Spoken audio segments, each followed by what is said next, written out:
It's time once again, ladies and gentlemen. It's been a couple of days. We've had time to recover. And now we are here to discuss the next segment of the God Howard interview. So we light the candle in his honor. In case you missed the last part, we'll have it linked in the description box below if you are watching this as a stream clip. If you're here with me live today, Sawi. But little recap. Last time we talked about this interview, we went through the first half of it where Todd talked about the future of Fallout and Elder Scrolls, and he kind of offered a broad overview on kind of what he sees to be happening there. Not a lot of breaking news, just kind of stuff we had heard before. It seems that he referenced a few times he's very protective over those franchises, doesn't want to just throw them about. And it seems what really stuck with me was when he said, it's okay for people to miss things. That to me, I think is one of the most important things he could have said, because that perfectly exemplifies, I think, Bethesda's strategy with a lot of this stuff. They don't need to release like Fallout 5 rushed or give Fallout to another team to do a spin-off like a Fallout New Vegas sequel or whatever. They don't need to do that because their whole philosophy is that it's okay if you miss things. It's okay if you are starving for another fix of that game, and you get that maybe in a little way through the show, which has a new season. Like, I think Todd is a master of harnessing hype and excitement. And that's really one of the key takeaways I think everybody should have from Todd, is that he is in many ways a master of his craft. And his craft is getting people excited for his games.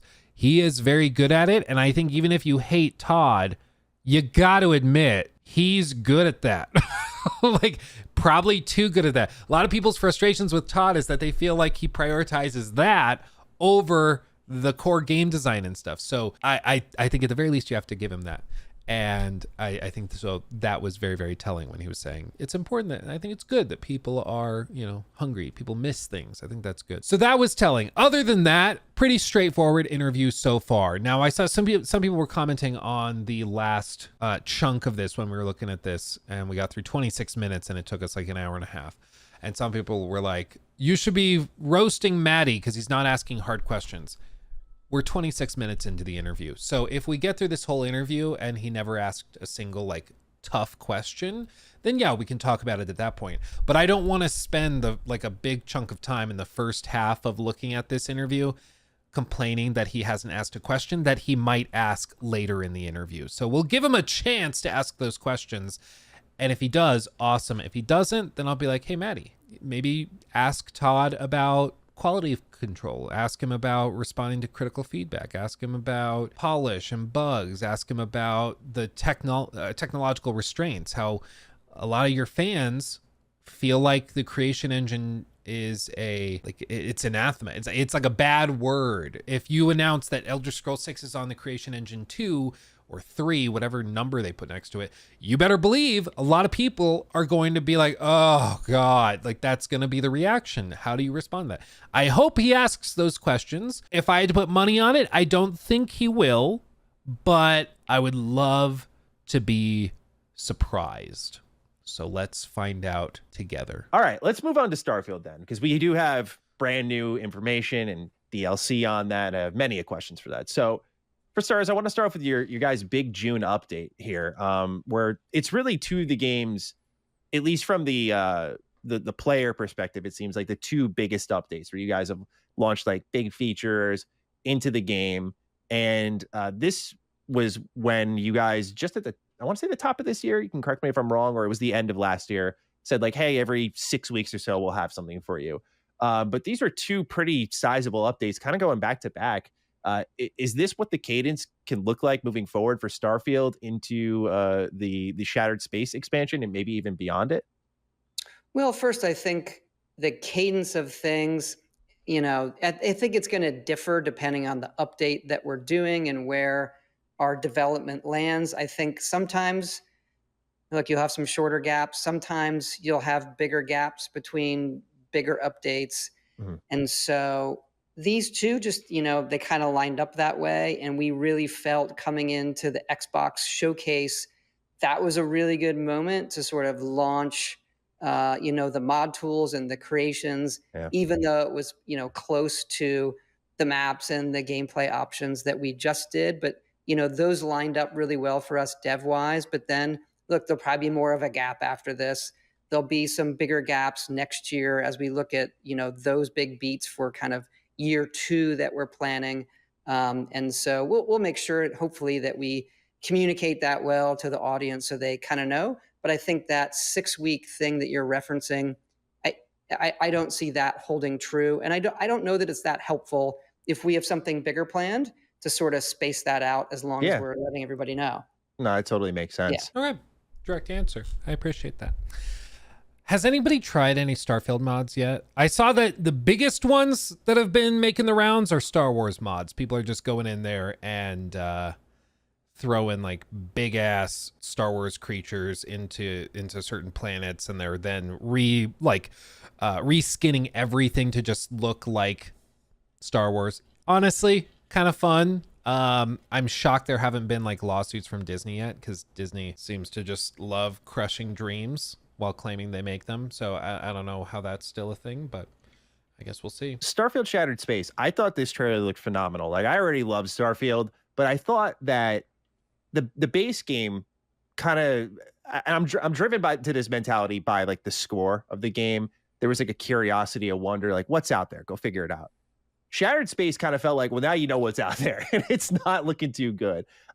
So one thing that people have been wondering about with the time that Starfield was spent in development, and then it got that delay into late last year, is about how long this DLC, this expansion, has been cooking. How long have you guys been working on this one? Again, this goes back to like, it blows my mind for your team size in today's industry. You said 450. How much you guys get done. I know you have a lot of partners and whatnot, but it's so, I don't think people really understand how crazy it is what you guys are able to pull off. So how long has Shattered Space been in development for? Maybe this is just bubbles, but my impression is that a lot of people are baffled that Bethesda doesn't get more done. Like, granted, they're doing stuff, but like Todd said that they are 450 people. Yeah, they run Fallout 76.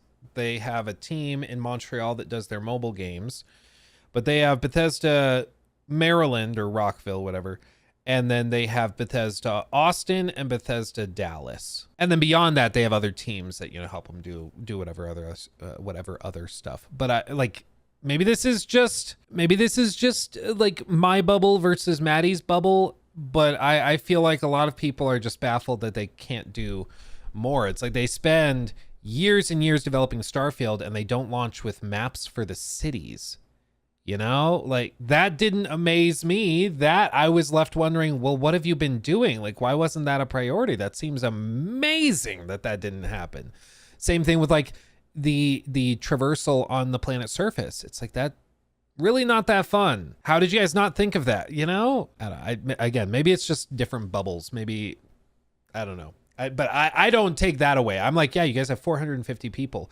How does it take you 6 months to like patch in city maps and then maybe offer some reworked like menus and stuff like that? That seems like it should have been a pretty quick thing, but whatever. We started at like actual dev work when we finished Starfield. So early September, end of August, September last year. But we had, obviously talked about it. Here's what it's going to be. We didn't announce the name.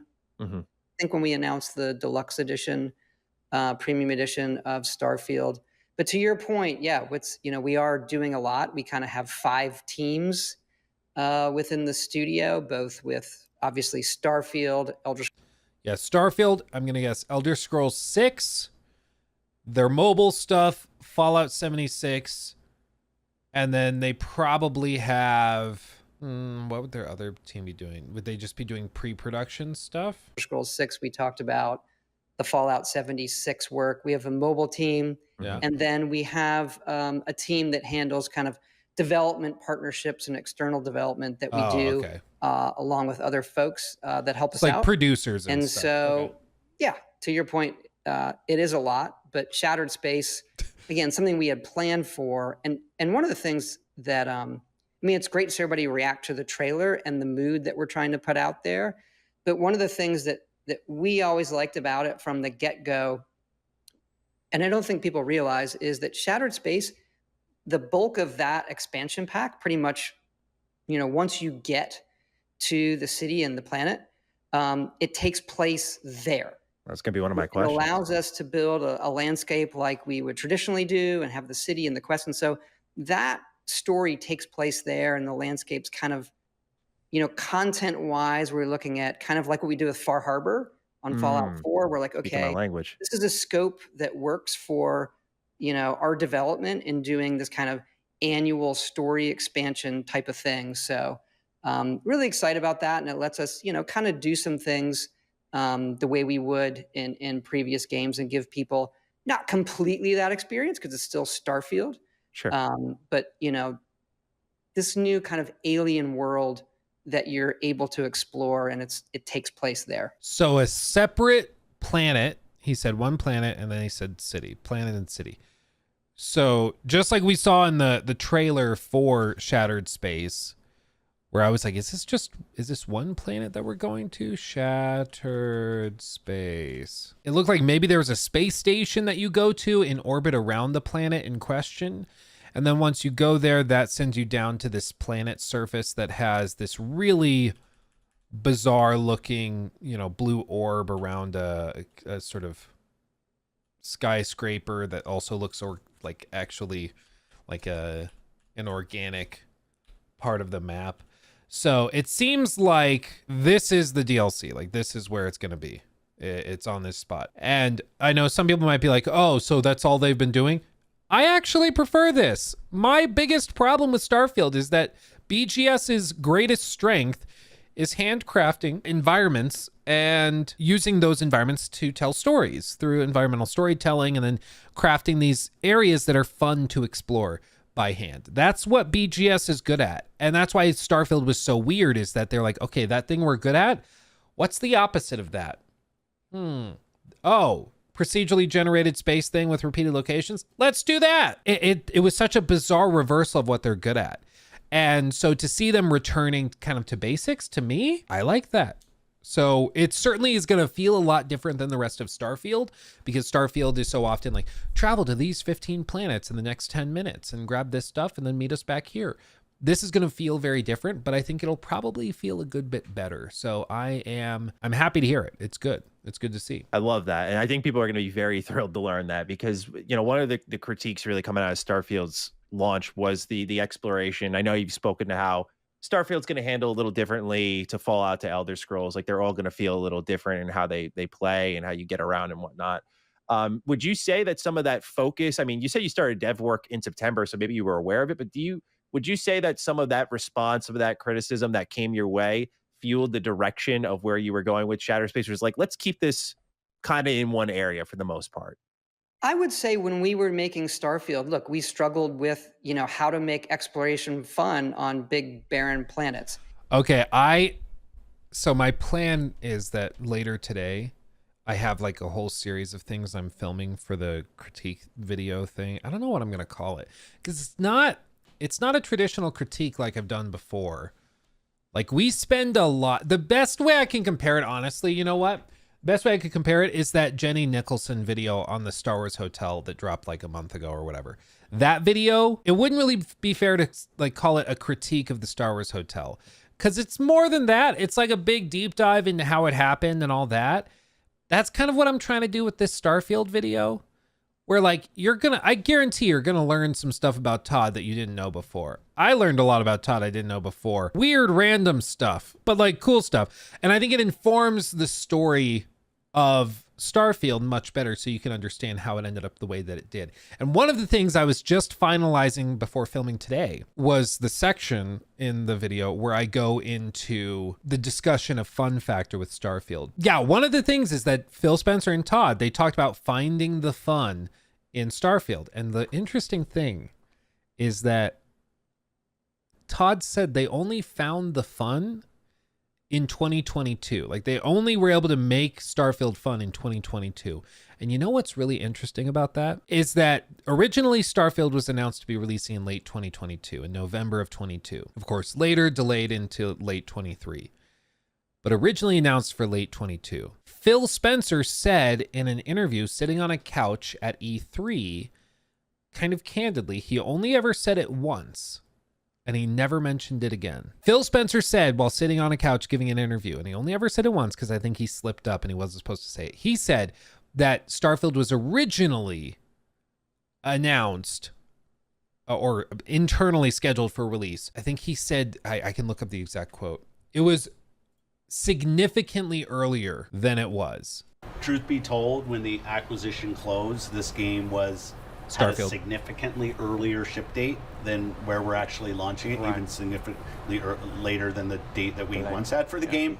But it was earlier than that before. So sitting down with Todd and the team and explaining that we want to give this team the time. I think Matt says we have every QA person in our entire company The state of Washington, like playing Starfield right now. So if you, in full context, if the game was internally or originally internally scheduled significantly earlier than even their announced date, which was November of 22, maybe it was early 22. And then Phil says it was originally scheduled for significant earlier than even that, which puts it in like 2021. So they originally, before Xbox bought out ZeniMax, they were internally thinking Starfield would probably launch a full 2 years earlier than it did. And a year before, Todd even admits it was fun, which is crazy. But like, this is why it's interesting when Todd says, you know, we struggled trying to figure out how to make exploration fun on big barren planets. He's not lying. They did struggle with that. He's talked about it a lot, and he stopped talking about it a little closer to launch because I think he realized it wasn't a great talking point. But it's a big thing. It's a big concerning thing to figure out how to make a game fun that's trying to toe the line between simulation and hard sci-fi and soft sci-fi. And they've let it slip a couple of times, you know, here and there, what they're trying to do, what their goals were and what stuff worked and what didn't. But let's see what Todd says here. And we felt good with where we landed, knowing that it's not going to scratch the same itch for a lot of people that you would when you have a more bespoke landscape that you're exploring. So it was for us too. We know we wanted to build something like that and felt that this was the right way to go about it with something that had its own theme and tone that we could put, you know, on a planet. So I think one of the benefits of Starfield and its scope is it allows something like that within it while feeling natural. So it wasn't a reaction. It was our own reaction that we had as well. Yeah. Cool. Our own reaction. That's actually good.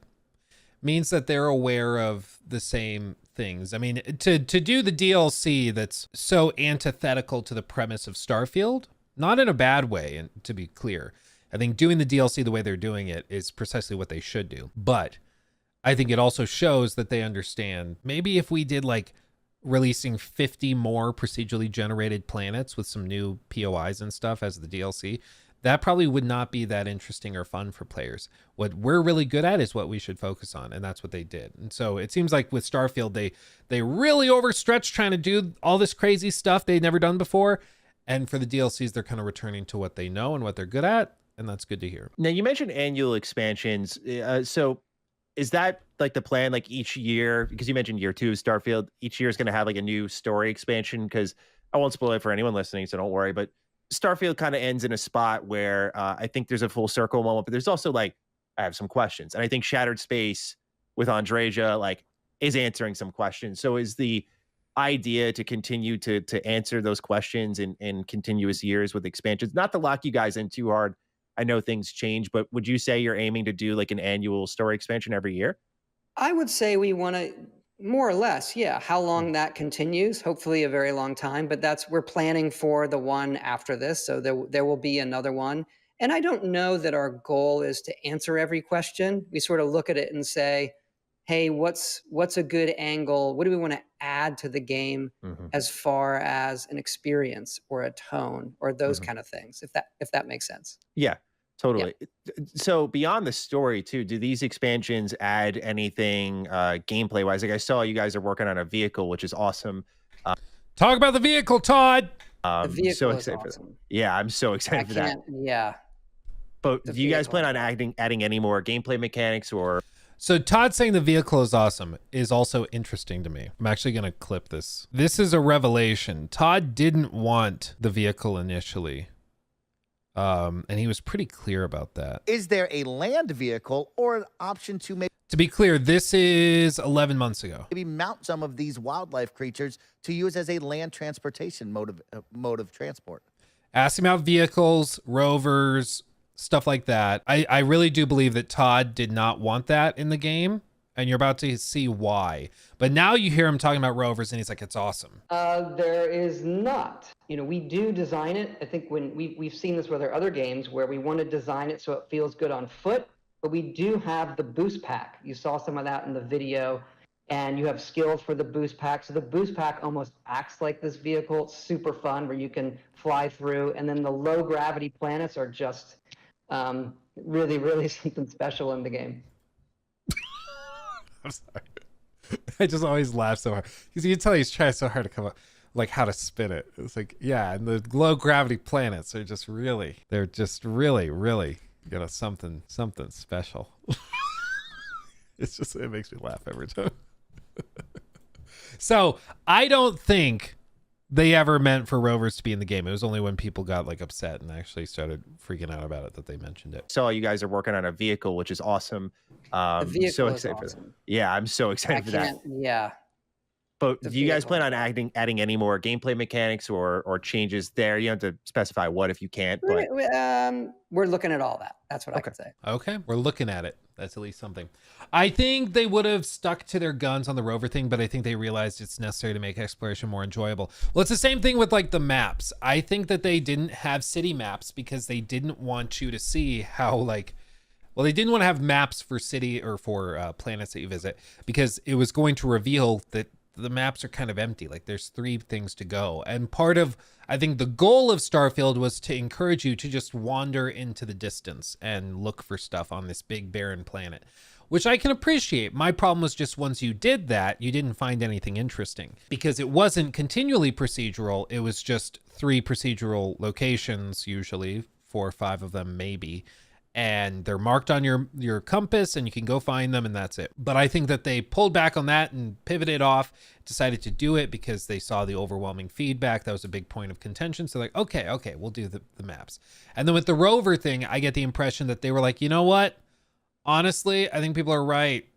Spending 10 minutes running in one straight direction, just running, is not actually that fun. So maybe we should find a different way to do it. There were ways to make it more fun. If they had like, say Death Stranding level simulation when traveling across the planet's surface to make actually navigating the planet more engaging and stimulate your brain a little bit more, that could help. Because sometimes it's just about keeping your little monkey brain's gears turning. If you can do that, then it doesn't feel like you just ran straight for 10 minutes. The problem with Starfield is that straight up, you'll just hold down W on the keyboard and then browse TikTok on your phone while they're just running to the next objective. And anytime a player is so bored that they're doing something like that, something's gone terribly wrong. So I'm glad that they're walking it back. But to be clear, this is a revelation Todd made after June of 2023, because in June of 2023, when speaking to Kind of Funny Games, he said, no, we designed it to be explored on foot like our other games. That clearly didn't work. let's talk about creations because it's something you did mention a little bit earlier, getting added into the Starfield June update. I want to start from the top and then we'll get into the actual creations themselves because a lot of people, I feel, come at the creation engine, buggy, janky, et cetera, et cetera. And Yes, that's true. I've always been just a staunch defender of it because I think some people fail to understand that it enables the things that they very much like about Bethesda Game Studios games, which is like the customization, the modability of it, and just the amazing content that comes from the community. Has the feedback ever come in hot enough where you guys have had conversations about switching engines before? Because this is something people are like, oh, why don't they make Elder Scrolls 6 on, something like Unreal Engine? And I'm like, I don't think that would make much sense for them with all the tech you guys have invested in and assets you have to use for your next game. But has that ever been a conversation like, wow, people don't like this engine for some reason, should we switch? Or has your faith in it been unshakable? Great question. It's a little bit of a softball, a little cushioned but good question. My stance with this, as you guys have heard me say a bajillion times, is that I think you have to deal with the perception over the reality with a lot of these things. The perception is that the creation engine is woefully underpowered and out of date. It's buggy and it's an active hindrance to achieving the goals of the designers. A lot of people point to Starfield as the prime example, where it's like Starfield in concept is really cool. The creation engine is probably the worst tool set they could have used to make it, which is maybe not completely fair, but I get the sentiment. I understand what people are trying to say when they say that. Specifically because like the constant need for separate scenes, basically, that cannot be fixed. Like that is something in the engine, how it's written, it would require so much coding rewrites and stuff. It's ridiculous to make it so you could have like seamless planet exploration like No Man's Sky or Star Citizen to just circumnavigate a planet on your ship or whatever.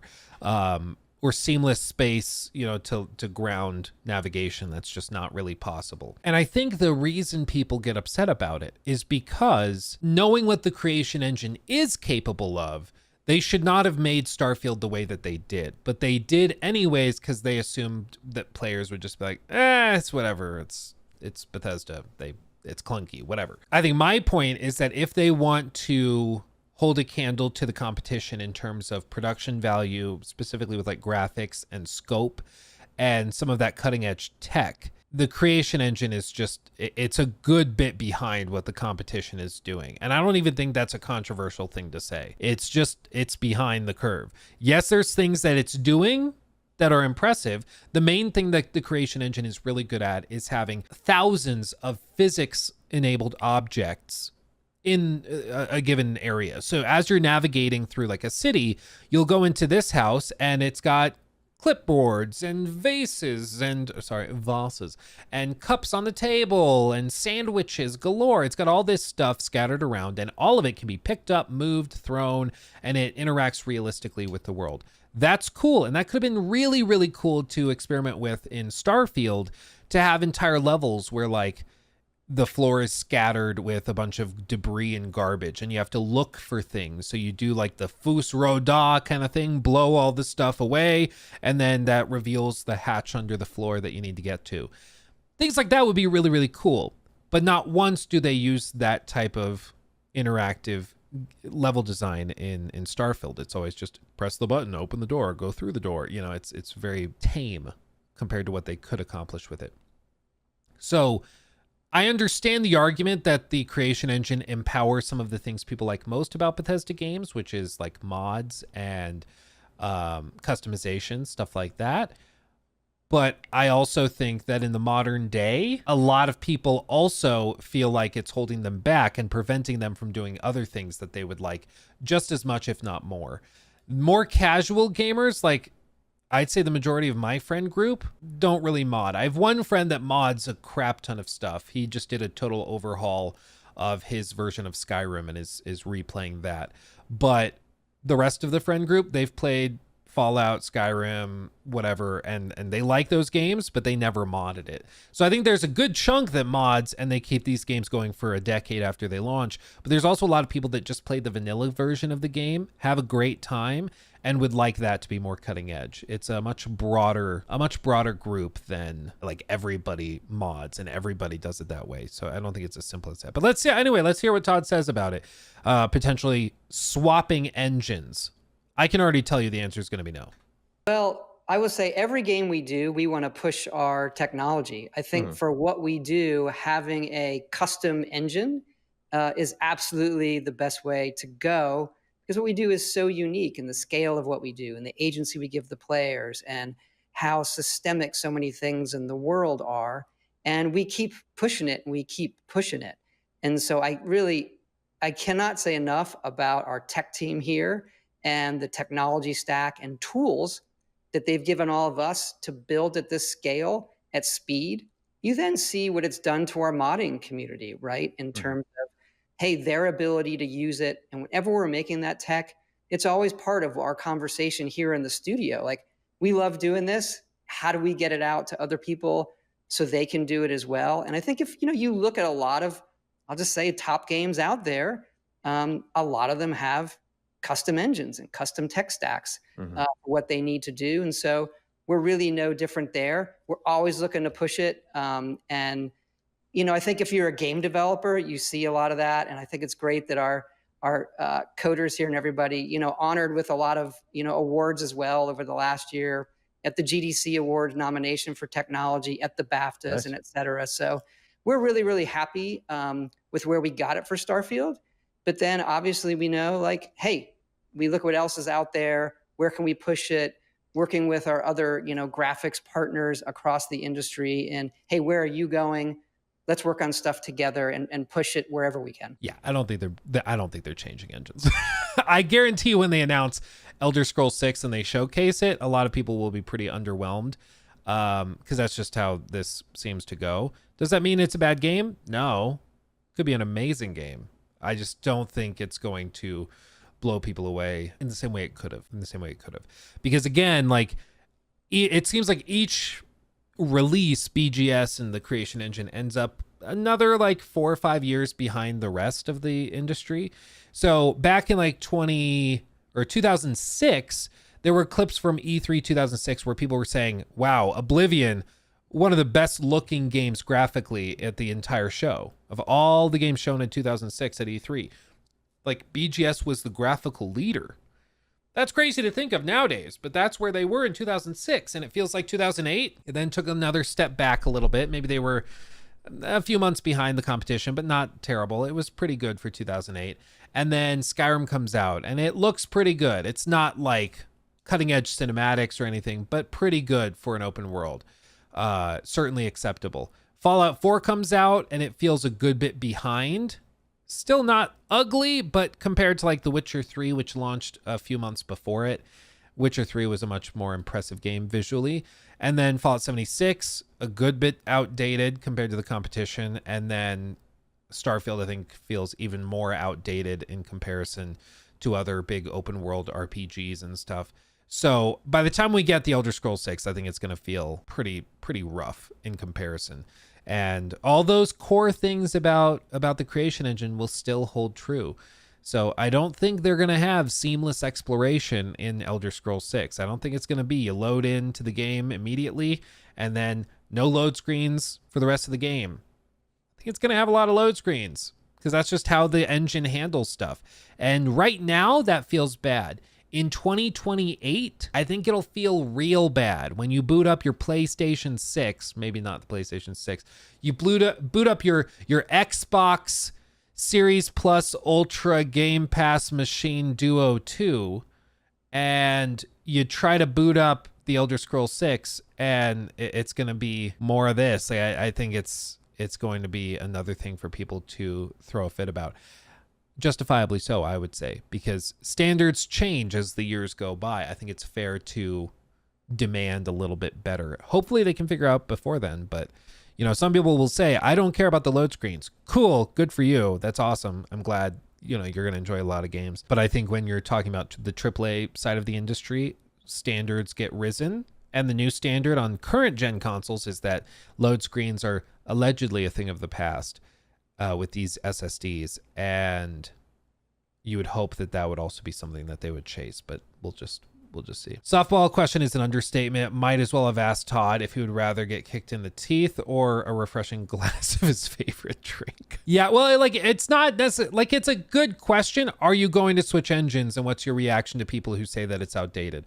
That's how I would probably phrase it. When I say like he couched it, it's like some people don't like it. I don't say, I think it's great. But some people have said that they don't like it. What's your reaction to that? Will you change engines for those people? I think it's couched. It's not really a softball because as a question, it's good, but it's couched in a way where it's like, don't be mad at me for asking, Todd. Mindset here with creations. I had a chance to dive in and just look at what you guys had there. For starters, I noticed like, oh, there's a track request. I'll get into a separate thing on that in a moment, but what I noticed also, by the way, which this is a crazy stat that I don't think many people are talking about, is that the storage amount is up to like 100 gigabytes now for console mods, which I think that's up from, was it 2 or 4 in your guys' last game, which is incredible because I think that just enables so much. So beyond the additional storage you guys have found there, which just lets you completely overhaul the game. What can you say that modders will be able to pull off now with the new creation kit in tow? Well, our hope is, I mean, look, they can do anything that we've done with the game, and getting that out there and already seeing things populated is great. Going back to the space, we know that was an issue for folks, and we worked, early on to how big can we make this?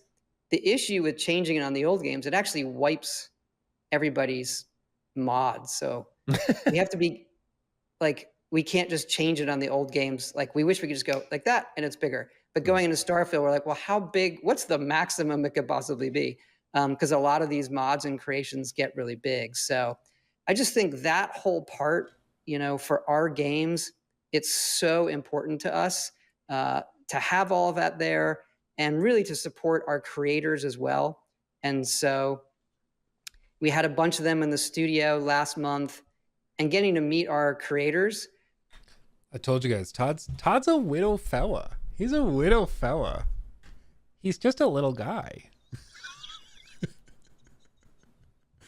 On stage when you're standing alone, you don't really notice it. But then you see like him in person, you're always like, oh, aw.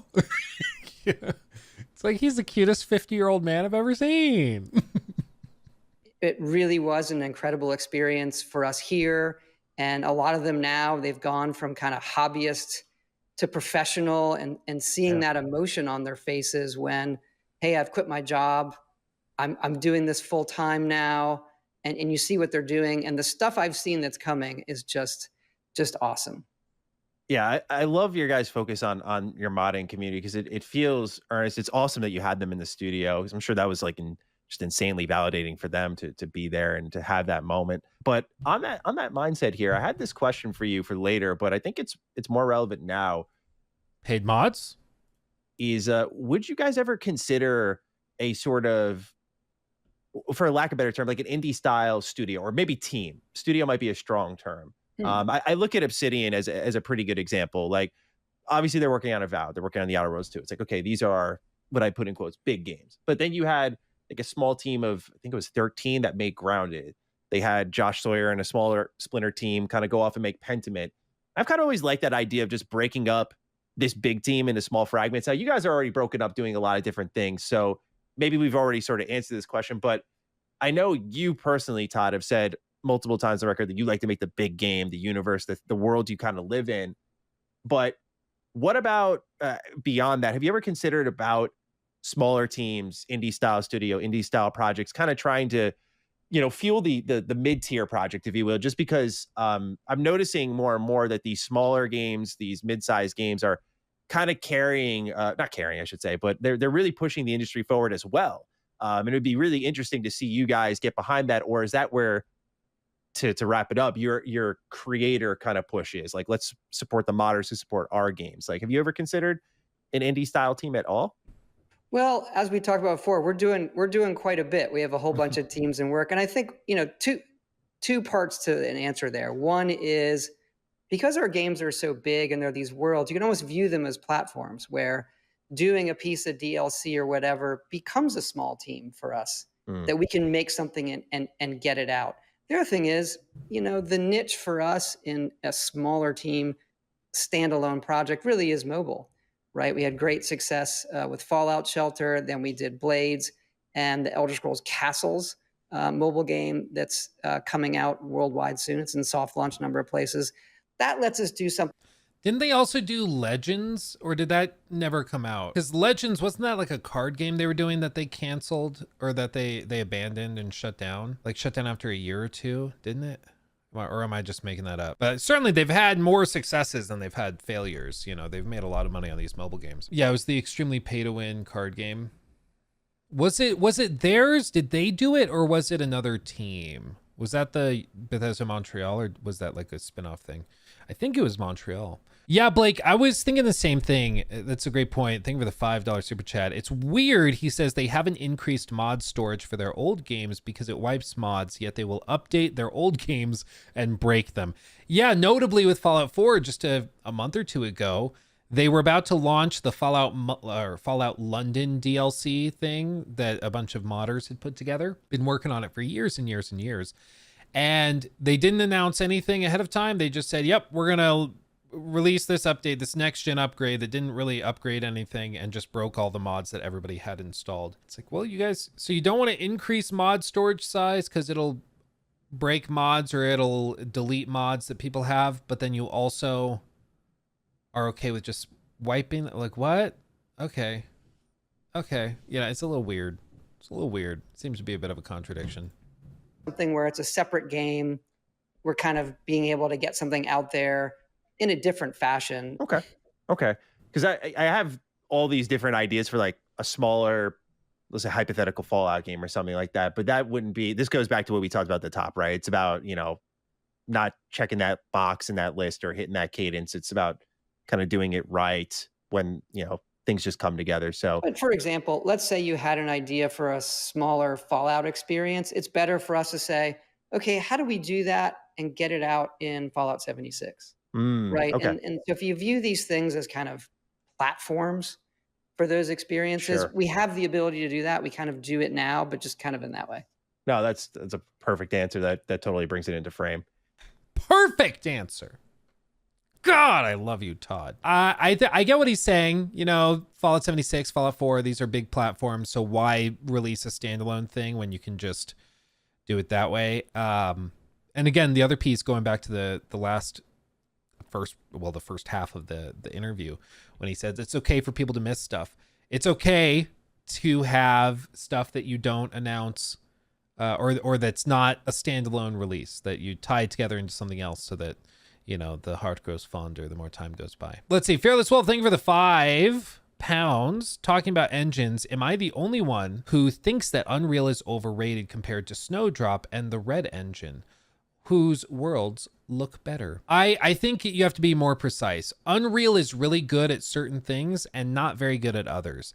Same with Red, same with Snowdrop, and each of them are getting better and they're improving them over time, but not every engine is going to be great for every game. There's been problems in previous years with Unreal Engine handling certain very specific situations in games where it might be really good at third-person adventure games, but when you try to build in a big RPG, it starts to really struggle because it just doesn't have the scripting tools necessary to be successful with it. In the same way, like Snowdrop, or Frostbite rather, Frostbite is a really, really good engine for shooters, but when it comes to RPGs and stuff, it really struggled with Andromeda. Now it seems to have been improved a lot.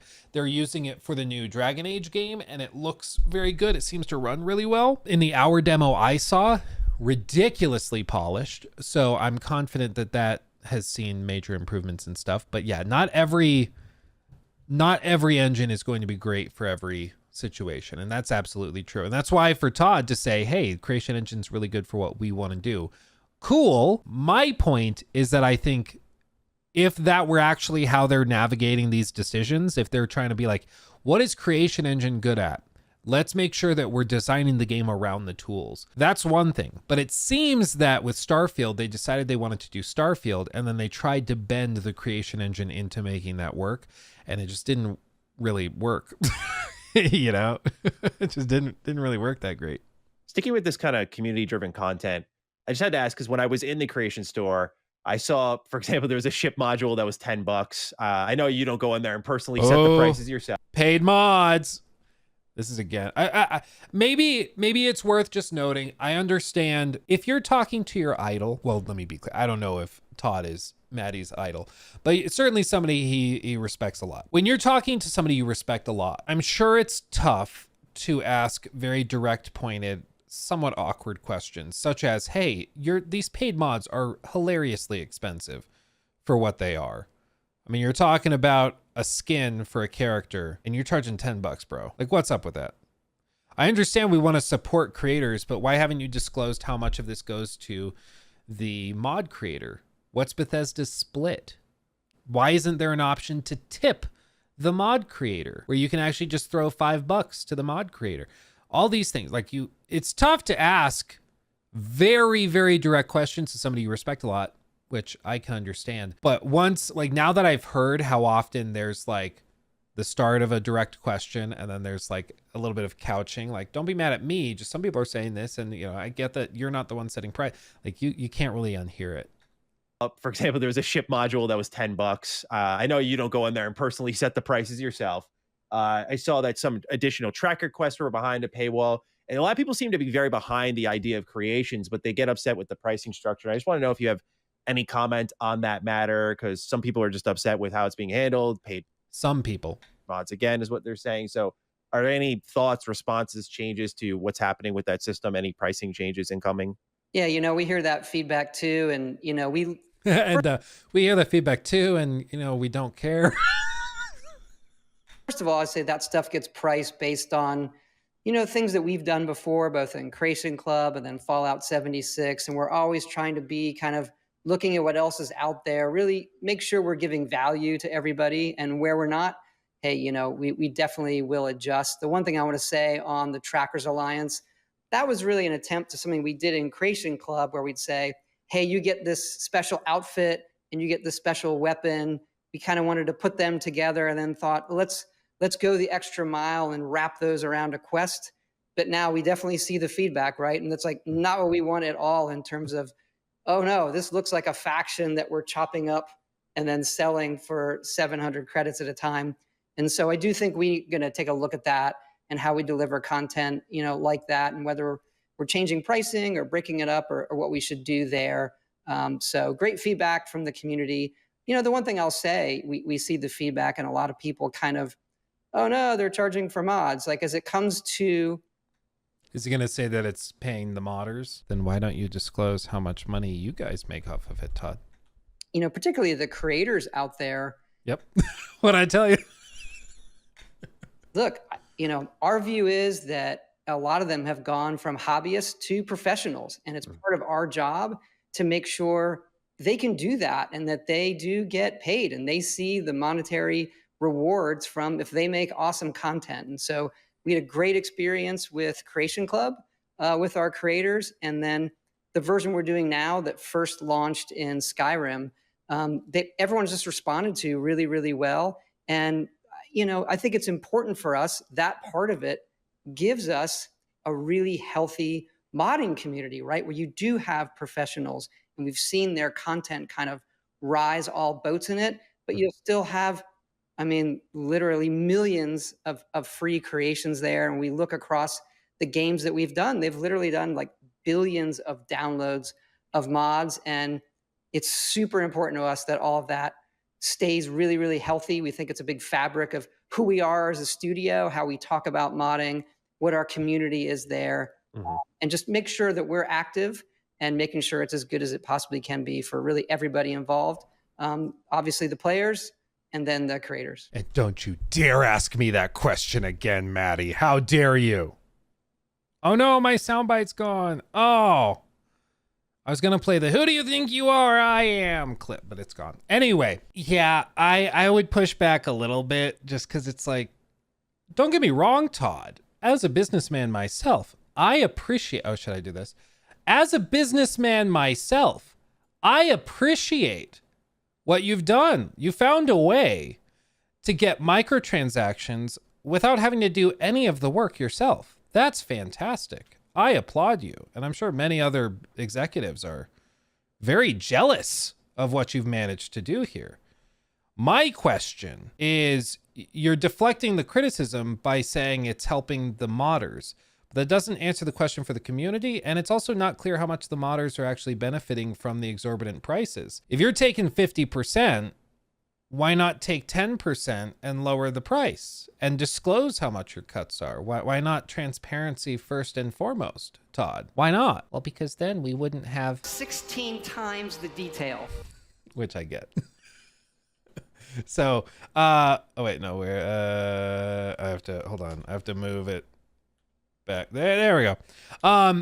But here's the thing, like this interview was never going to be super hard hitting, you know, and that's not what it's supposed to be. It's supposed to be a promotional interview to hype up the Shattered Space DLC and some of the updates that they're doing. That's the goal of it. That's what they're trying to do with it. And that's what it is doing, you know? Whenever I see an interview with Todd, I'm always hoping that somebody might ask a question or two that's a little more direct and pointed.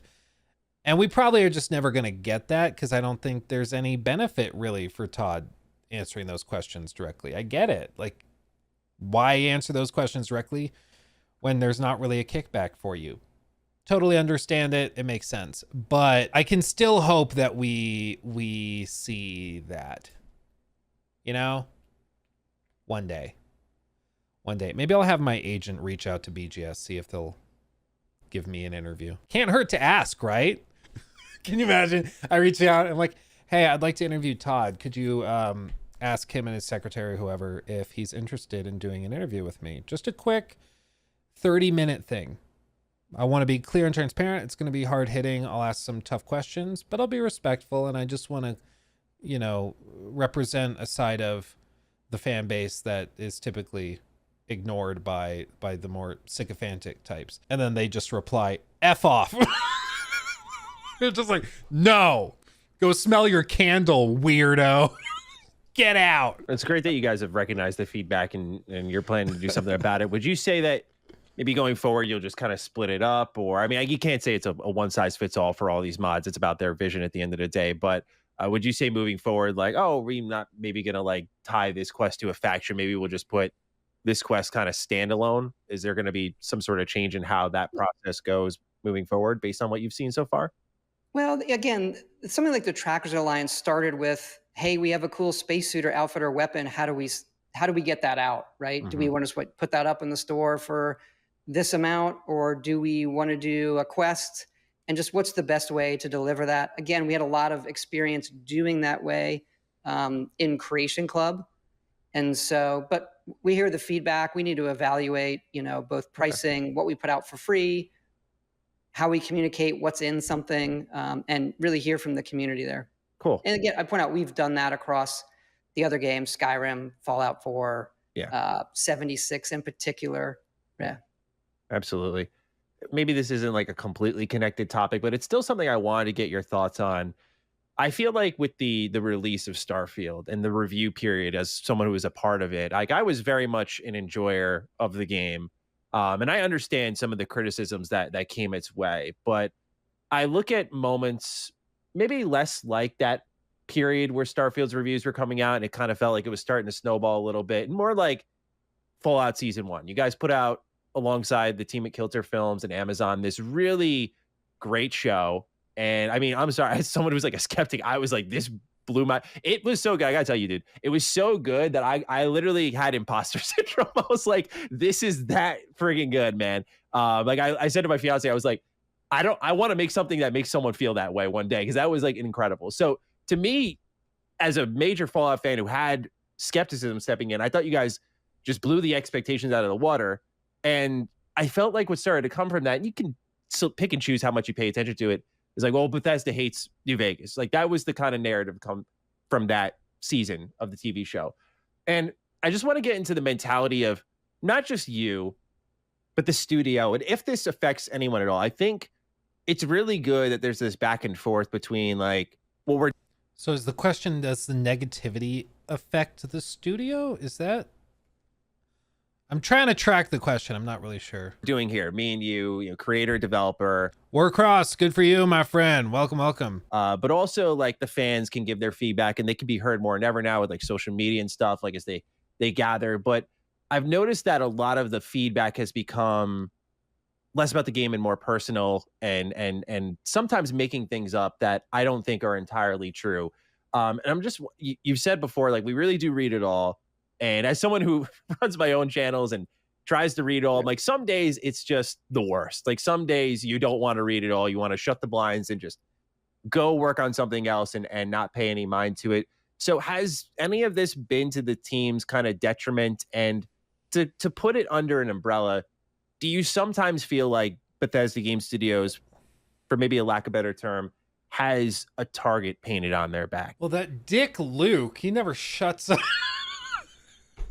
No, I mean, the question assumes that the criticism is unfair, which is unfair. Like, it's a false premise. I did a collaboration with Maddie like middle of last year where basically we just had a conversation. People had been saying I was too negative towards the game, especially on their Reddit. People on the Starfield subreddit do not like me. It's pretty funny. People were saying I was being too negative and too skeptical and critical.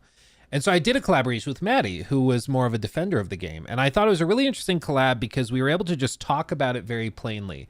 And basically the conversation just whittled down to, I said, I'm not willing to give them the benefit of the doubt on these promises they're making that like the Creation Engine 2 is a huge upgrade, or that Starfield's exploration is going to be that good or that engaging. I'm not willing to give them the benefit of the doubt on that stuff because the last thing they did with Fallout 76 was like borderline criminal, how terrible it was and how horribly that launched. And Maddie said, well, I am willing to give them the benefit of the doubt because I think that they've, done a lot of work to improve it. And I think they've come a long way. And I think that was a fluke. And it was just two differing opinions. And I think it was an interesting and productive discussion. But that being said, like, I think that those reactions from people are born out of valid frustrations. And again, it's perception versus reality. The perception is that Starfield is out of date, is just not very good. It has a lot of weaknesses that Bethesda doesn't want to acknowledge.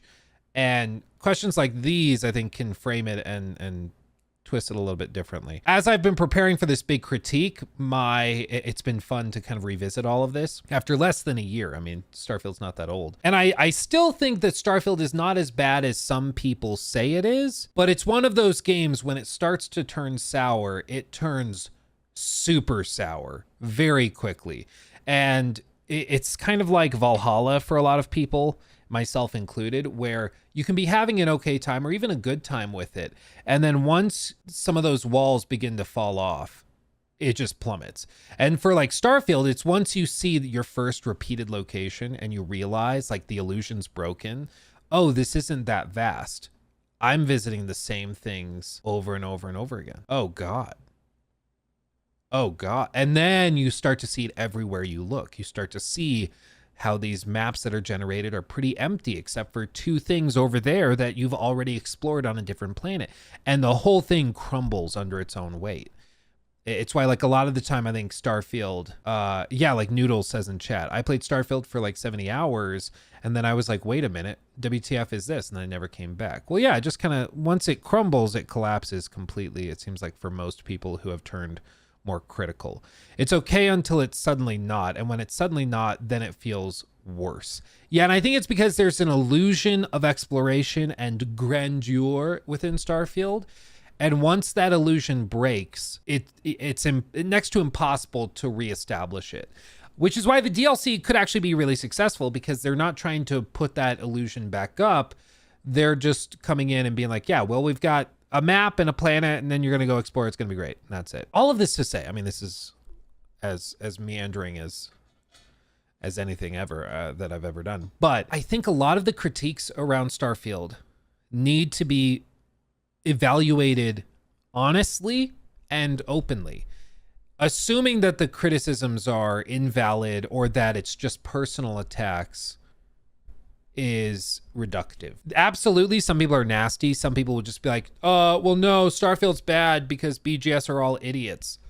That's not helpful. That's not an honest, like, exploration of the game or anything. Like, that is somebody probably trolling, honestly, but that's not something I would defend, certainly. But somebody saying, hey, the exploration is really repetitive and it gets real boring. Hey, repeated locations are really, really rough. Hey, the environmental variety is really sucky. Hey, the things you're really good at as a studio, you seemingly abandoned for Starfield. Why? Hey, the story is really uninteresting and there's nothing really unique about it. All these questions and critiques are really valid to bring up. And to dismiss it as personal attacks, again, I think is reductive. What are invalid criticisms for you? Something like, the old example would be like an ad hominem attack, where it's, this game is bad because I don't like the developers, or this game is, well, but even that, you could say you don't like the developers because of previous things they've done. If you were just like, hey, this game is bad because Todd is a poopy, sweet little liar. Okay. But in isolation, that's not necessarily an argument. The game could still be good despite not liking Todd, right? Like, what's a more precise thing? Like, if you don't like NASA Punk, or if you don't like space sim stuff, you were never going to like Starfield. So saying Starfield's bad because it's a space sim is also a stupid reason not to like it, you know? Like, just little things like that. I saw one person saying because there was no nude sex scenes, Starfield was too woke. There was the other one when somebody was like, I forget who it was. It was the guy that was just screaming. His username is like Babyface or something, but he was freaking out because Starfield had a pronoun selector in the character creator, and he said it was too woke, and he started freaking out. And I was like, that is a bad reason to say that the game sucks. The game could be amazing and have pronoun selector. The game could be terrible and have pronouns. But it's not terrible because it has a pronoun selector or this or that. You know, it doesn't follow. It's a leap.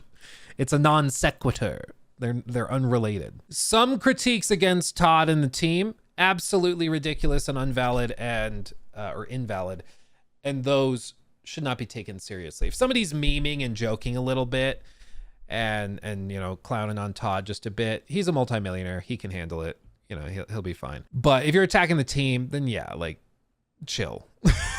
Daddy, chill. Just stop. But I think a lot of the critiques around Starfield are valid and are not personal attacks, personally. Criticisms can be perfectly valid, but you can't deny that the dogpile/hate train videos get views. Yeah, they do get views. I think, you know, it appeals to a certain like part of our monkey brains when we all hop on a dog pile together, but it also works on the flip side in terms of hype. Starfield hype videos did millions and millions of views for like a year and a half, 2 years in the build up to the game's launch. And those people that hyped the game up so much led to some of the fiercest critics of the game now, who are looking at the game and are like, this isn't anything like it was hyped up to be. When, to be fair, Todd didn't do a lot of the hyping up. It was other people that were making speculation videos and videos hyping people up saying, well, no, the Creation Engine 2 is going to be a huge improvement. It's going to be amazing. It's going to be like Phantom Liberty on steroids, you know, and it just wasn't. It just wasn't. And because the hype, it ended up, I think, leading people down a path that then they got really, really pissed off. They were led down. Adriano, thank you for the $10 or 10. It just says 10R. I don't know what that currency is, but thank you for the super chat, my friend. Appreciate you. Starfield is shallow, but can be some enjoyment if you shut your mind down for the procedural. But the weapons, man, what are those things? If you have some idea of how ballistics work, you can't unsee it. Yeah, well, I've used this term before, it's junk food games. There are some games that you just kind of flip your brain off and you're not going to get any substance, like really substantial nutrients from it. You just shut your brain off and you go through it and have a good time. But you're not going to like, it's not going to change your life. You're not going to like pause and really think about the story or anything. It's just junk food games. And I think Starfield is perhaps in a similar vein. I think a lot of like Skyrim, I would put in that category. You know, I'd probably put like Assassin's Creed Odyssey in a similar vein. It's not a bad thing. It's just a different kind of game. You know, it's nothing like that. Okay, let's continue. Going on this question, recap after all my blabbering. The recap of Maddie's question was basically there's a lot of critiques, a lot of which has been levied as like personal attacks against you and the team. Does that affect the team? What are your thoughts on that? And do you feel that Bethesda has a target painted on their back? I just think BGS, similar to Ubisoft, can't get away with what they used to get away with. People hold them to a higher account and demand better from them. And that can sometimes feel unfair. But what's the old saying? It's when you have been privileged for a long time, equality can feel like persecution. And I think in this case, it's a similar vibe where BGS used to be able to get away for years and years with releasing really buggy games. And people used to call it the Bethesda charm. Was that their games were just buggy and broken at launch, and it was just something about their games, you know, it was just part of the package. And now that's just totally unacceptable. It's like, no, you're not gonna do that. Like, no. same with like Ubisoft, where like, Ubisoft will just make very similar games year after year, and it works for a long time. And then people are eventually like, no, you need to change it. You need to do different stuff. And so now after, Valhalla and all of its majesty, they have seemingly done a lot to try and reinvent some systems and stuff for Shadows and for Star Wars Outlaws and all of those. So we'll see how that actually ends up, but time will tell. I would say you alluded to it, but you've experienced some of that, right? In your creating of content and what the people who view it and say and what their comments are. And, look, the stuff that we do, you reach a level of popularity and a hype, and you just have to understand, like, for us, I know a lot of that comes with it. Mhm. Okay. And you do grow a pretty thick skin. If you really want to do this, you have to grow a thick skin in accepting the criticism. That's what makes us better. And these franchises and the time that people spend in the games, they're really, really important to them. It's not always pleasant to read. No, it's like you wish people would be nicer, but it does matter a lot to them. And so the answer is yes, it does affect people here. Mhm. They put their hearts and souls into these projects for years and years, and they care about it, all of us, so much, to do the best job that we can. But at the end of the day, the fans and the consumers, they should, if it's not living up to what they want out of it, we expect that criticism. We need to hear it, and we need to get better. And we're really, really welcoming of it. We're actually like our harshest critics here in terms of all of that. And so you do get used to it. You do have to grow a thick skin, and we love it so much that, look, that's part of it. We know it's coming. And, look, we dive into Reddit a lot. Well, I'll probably read all of the comments on this video. So, hey, everybody, yeah, I'm reading them. Be nice. Or don't be nice. If I say something stupid, call me out on it. It's fine. And I've done that, in enough interviews to know. So, but, I'd say the same thing to any creator out there, whether it's what you do, Matty, and making these videos, or people making music, putting on SoundCloud, or doing all of these things. When you're a creator, no matter what you do, whether you're a game developer, an artist, or whatever, that's going to be part of your experience. And you just have to make sure for yourself, like, do we love this? Do we feel good about it? If so, then we're going to put it out there, and hopefully it'll find an audience that feels the same way we do. It's a pretty solid answer. I'll give him that. Whether, like, how genuine it is, I don't really know. Because we do know that Todd has read forums and stuff about their games and feedback on their games for years. Like, he's talked about how he used to spend hours and hours on forums. There's even forum posts going back to the 90s where he was talking about it. But whether they actually take the criticisms and critiques and take them to heart is another question. And it's the same thing with, like, making YouTube videos, whatever else. Sometimes you get very valid criticisms and critiques that it's like, okay, yeah, no, that's a really good point. We should figure that out. And, like, one thing, people with these React videos that we've done on this Luke Stevens live channel, a lot of people were like, hey, I feel like reactions are not really transformative. It's not really original. You're just watching something somebody else did and trying to run with that. That's not cool. And I'm like, yeah, I agree. I think that there are ways where reaction videos can be just, they just kind of straight up copy what the original video was. The old example are the big streamers who will get up from their chairs and go make lunch for 20 minutes, and they'll leave somebody else's YouTube video playing on stream. And they still are monetizing that time all the way. They might even upload it as a stream clip and highlight and make YouTube revenue off of it, where the original video is 20 minutes long and their reaction is 20 minutes and 30 seconds. And the only reason it's an extra 30 seconds is because of the random pauses to go as they eat their slop. So absolutely, in that case, like, that's a valid criticism and critique. It's like, okay, well, how do we make sure we are not doing that? And so I work with Jacob and we make sure, hey, if we're going to do a reaction, we need to just make sure it is actually transformative. Sometimes that gets actively annoying because, like, right now we are 24 minutes into where we started. We started like 26 minutes through. Yeah, 26. So right now we're just like 24 minutes further into this video. We've gone through this much, and this has taken what, like an hour? I don't even know. An hour and a half? But that's because we want to make sure that we're actually transforming the content. I'm not just sitting here watching a video and then doing that. So you can take the critique and then you try to act on it and learn from it and grow. Because clearly, by the fact that you guys are here hanging out, this is something people want to see. If you're watching this as a stream clip, this is something people want to see. They like the product. We just have to make sure we do it in the best way possible. And that's where those critiques come in. And then we listen to those and we try to grow from those and consider that every step of the way. And in the case of BGS, when somebody offers a criticism surrounding something like Starfield, the hope is that they go and take the feedback and try to grow from it.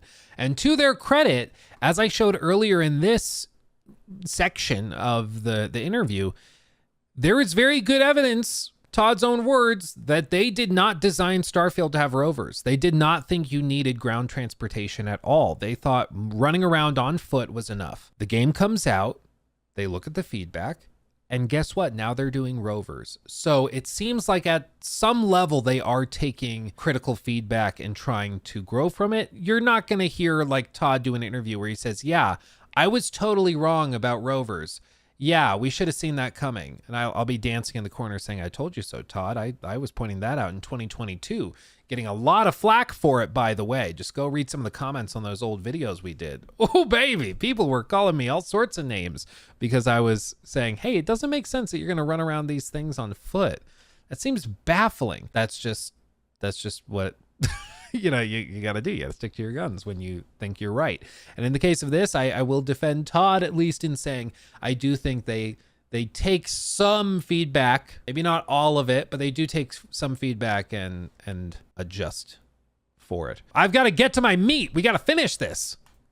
Awesome. I want to know on that mindset here, just with the general reception to stuff you guys put out there. I always like to ask this question. I guess it's a selfish question, I'll admit, because I've started working on my own game with a small team for the better part of like 2-3 years now. And what I always think about is the launch period. Like, I feel confident we'll get there. And I think what we have is something I'm really happy with. I think about the general reception. And so I look at moments like Starfield. I know you guys are on like a whole other level than whatever I will end up being, but I look at the general reception to Starfield where, there's like a good take here, a hot take there. And it felt like, again, that review process, it came out strong, really good review scores. And I don't think that goes away, but it felt pretty good review scores. I think I know where Matty's going. The sentiment has turned on Starfield a lot. I did a survey in December with like 70, no, it was September. The second one was in December, but I did a survey on the YouTube channel, the main YouTube channel, that got 70,000 votes right at launch for Starfield. And I asked, after playing Starfield, are you more or less excited for Elder Scrolls 6? And like 28% or something like that were more excited for Elder Scrolls 6 after playing it. As more time went on, after a few months, in December, I did the same poll again. 70,000 people voted on it. Pretty good sample size. And only like 6 or 7% were more excited for Elder Scrolls 6 after playing it. So the more they played it, the less excited for the future of Bethesda Game Studios titles. It's pretty, like, that's pretty jarring. So that is definitely something where the more people played Starfield, the less into it they got, which is not what you want. You don't want that. That should be the opposite. The more you play Baldur's Gate 3, the more amazed you are that that game exists. But with Starfield, the more frustrated you get. So I do think that is an interesting point to bring up. Ian or Lan Marlowe, thank you for the 5. If you guys ignore the story, just ignore the story. You can have fun. Emil Pagliaro stays winning, baby. Oh, Emil. Yeah, we'll talk about Emil in the critique. Just you wait. Felt like the community discourse gradually snowballed and it got increasingly more negative. So I want to know from your angle for you, I'm glad you have thick skin, but was the reception what you envisioned? What is the feel for you going into a launch like that, especially Starfield? It feels like we've been hearing about it for so long. As someone who covers you guys' games, I was covering it since it was like a trademark listing. So was the launch what you in particular envisioned, or do you just kind of detach yourself from that? It's like, we have to be able to adjust. We can't create these expectations. You mentioned the reviews. We were ecstatic. The majority of our reviews. God, that NPC, Jesus Christ. If you're listening, pull up your phone, pull up the computer, whatever the tab. Look at the screen here in a second. Look at this NPC. Looks like it's like she's tripping on something. We have to be able to adjust. We can't create these expectations. You mentioned the reviews. You know, we were ecstatic. You know, the majority of our reviews in the 90s, in a year, it could be the best year ever for gaming. I don't know. And then, you know, being on all these best of the year kind of lists that the game was on, and it's a new IP, so you never quite know with a new IP how it's going to land. And so, I think all the comments in the game and things like that, it's a big game with a lot of hype. You're going to have, it's a double-edged sword. You're going to have a lot of positives, and you're going to have a lot of people it didn't resonate with, or very specific criticism of the game that, you know, a lot of it we hear that, and some of are like, yeah, we thought about that. Let's see what we can do. Let's do that. We're going to keep making it better and better. So Rovers. Again, we do really, really welcome it. And it's part of like who we are as we move forward, not just with Starfield, but hey, how are we approaching loot systems as we go into future games or things like that? It's funny you bring that up. I do have a question about that, because I noted with Starfield how it felt like to me there was some shifts in design philosophies. And again, Starfield's its own thing. So part of me is like, hey, you know, this is its own thing. But also I think there's a shared DNA throughout your games with certain elements. And so I look at like the way you guys handle loot. Like I love the whole unique weapon and armor system, which I know is still in Starfield. But I think like Skyrim was one of those moments I was like, that's where I really recognized I fell in love with it. In fact, that was like kind of some of my first videos I made about your guys' games. Is just like, here's how you get, you know, the Dawnbreaker or whatever. You know, I just loved hunting those down. Whereas I noticed with Fallout 4, it really began, 76, Starfield, you guys have sort of focused on things like legendary weapons. And that's just like one example. I know with Starfield, it's a little more procedural generation, changes how the exploration feels. And I feel like in some instances, it's just isolated to Starfield. In some other instances, like the loot, it's carrying across multiple games. So would you say maybe that your design philosophies have shifted over the years on like what you guys enjoy putting in the games? The stats say like, hey, they like the legendary weapons more than the unique loot and armor? Or is it an asset intensive lift where it's like, oh, we got to make unique looking assets for all these weapons. We can't do that constantly. So this is an easier way to do it and create a lower lift. Like, what is some of the thought process behind some of the design philosophies, at least that I noticed that changed heading into Starfield? Great question. We can get really like stat and nerdy here for a minute. Sure. Yeah, like I think we need both, right? So the one-off kind of those story-based items, whether it's weapons or armor, love to do those, and you can never kind of do enough of them. The other side, which is, you know, the legendary system that you see in Starfield, some of that takes the place of like enchanted or magic weapons that you would see in an Elder Scrolls, right? And I think there are a lot of games. We still have a ways to go. We've done a lot of strides in 76 as it comes to loot drops and that grind. Starfield, I think we moved the ball in terms of where we were in Fallout, but I think we have a ways to go. There are a lot of games out there that just all they are loot grinds, and they do it really, really well. And balancing that, you know, is a big trick.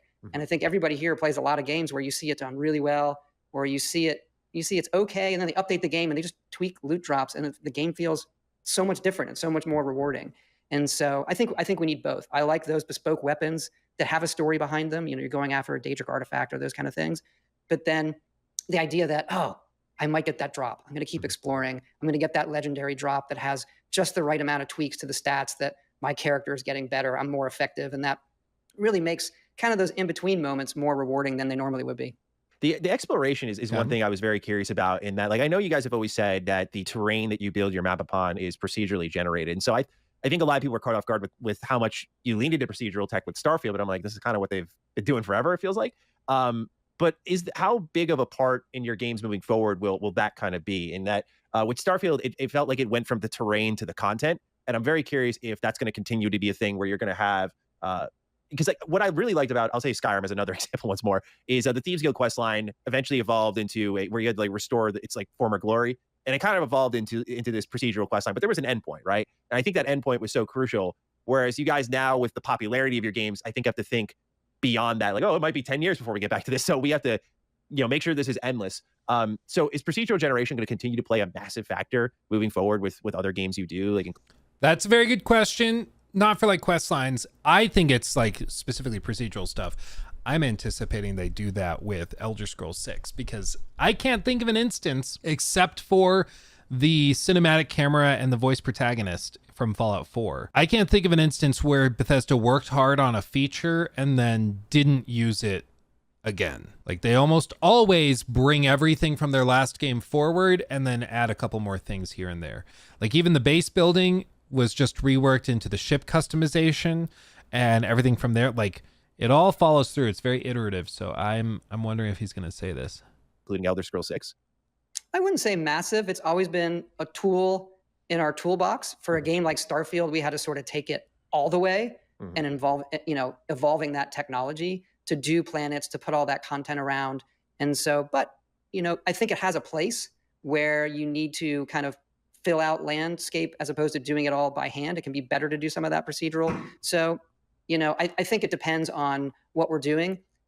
Starfield obviously takes it all the way. A game like Skyrim has a little bit of it. A game like Fallout 4 has a little bit of it. 76, actually, a lot of that map was built procedurally. It's static when you play it, but the way we built it development-wise, there was a lot of procedural generation there because we were actually building Starfield as we were into 76 and using some of those landscape systems that we were starting on. Yeah, that's fascinating, and it shows how little some of us know, because I look at 76, I'm like, that map is gorgeous. And I know it's a little different from like art direction and everything, but just I never would have been able to tell beyond the terrains. It's very fascinating to learn something like that.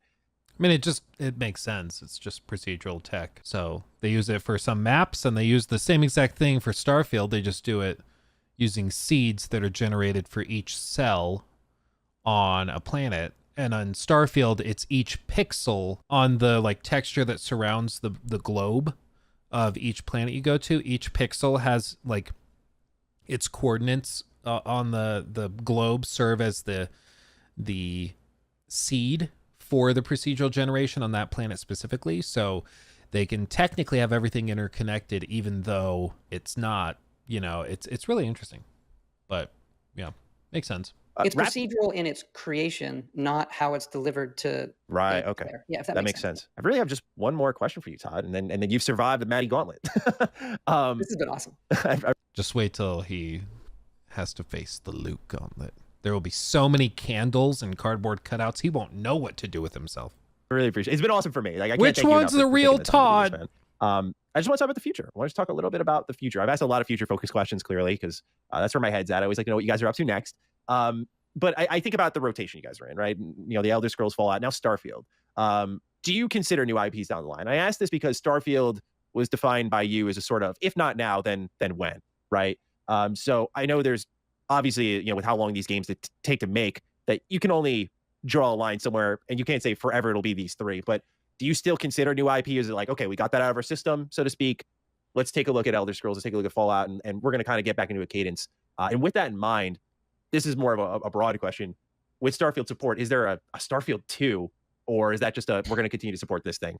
I know it's a bold question, but I would say we have our hands full right now, as we've talked about, and just making sure that we're like really nurturing each of those franchises. We have now 3, big franchises. Yeah. To have Starfield be there, it's 14 million players, and that's the average playtime is still over 40 hours a player. It's just like a staggering amount of time in game. And so taking care of each of those franchises and all those players we talked about, we have our hands full right now, and just hope to do the best that we can across the studio for all of it. And we understand, like, hey, people are going to have to wait sometimes till we get some of these big things out. And we just hope, we hope it's worth the wait and everybody loves the games as much as we've loved making them. Absolutely.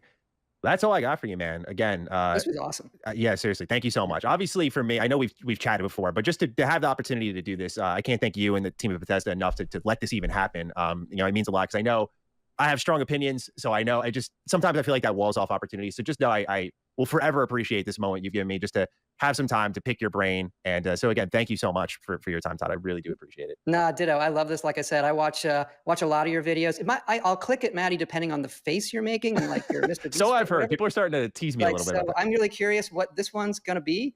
And so really, hey man, congrats to you. Like, we've all followed your career here. And when this opportunity came up, I'd be like, yeah, I would love to talk to Matty. And look, I think you've called it fairly on our stuff. And so we listen to that and appreciate it. And congrats, for your channel and everything that you've done as well. Thank you. I appreciate it. Well, I'll let you go, Todd. You've given me plenty of your time today. Ladies and gentlemen, thank you for tuning in. To anyone who's watching this, if you've tuned in, you've likely made this whole thing possible. So just thank you. So to wrap all this up, overall, I think the interview was what it was trying to be, which is a piece that's supposed to get Bethesda fans excited for Shattered Space and the other stuff they're doing. I don't know. He did ask some direct questions, like, with the paid mods and stuff, but it was certainly couched a good bit. And a lot of time when discussing like feedback around Starfield, it's always, some people have said this, hypothetically, maybe, sort of, kind of. So there was always, you know, it's always a little cushioned, but I wouldn't expect much else from a PR interview, which is effectively what this is. It's not meant to be hard hitting. Like, if I were to ever get the chance to interview Todd, like, yeah, I'd probably have a prerequisite condition that, like, hey, I want to be able to ask whatever I want. I'm not going to be like a dick and like show up and be like, Todd, what would be like a really dickish question? Just be like, so you're kind of a con artist. What's going, like, I wouldn't say anything like that. We wouldn't be total jerks. But I'd have it as a prerequisite that I want to be able to ask what I want to ask, and I want to be able to ask tough questions. I want to ask you about Fallout 76's launch. I want to ask you questions about the hype cycle, about misconstrued truths, or maybe stretching the truth a little bit to make the game sound more exciting. I want to ask you questions about that, and maybe put this Todd sweet little lies thing to bed. Maybe you can address it really clearly. And if he's willing to talk about that stuff, great. If not, I can't really blame him, because the risk reward equation is not great for that type of interview. But I think in this context, the interview was about what you probably could have gone into it expecting. Not a whole lot of breaking news or anything, but a good time, and certainly one of the best interviews I've ever seen Todd do. And I do want to give Matty credit for that. I've seen a lot of Todd interviews over the years, and also in the last however many months preparing for this big Starfield video. And a lot of the time it just comes off as marketing crap, like like pitch the marketing thing, and then he goes on a spiel about how amazing their games are. And in this case, you know, there was a lot of discussion over criticisms, future of franchises and stuff like that, developmental processes and things like that, which is always cool to hear about, but certainly not like, you know, super hard hitting or crushing, but I don't think it was ever going to be that. He took my thing. Red flag.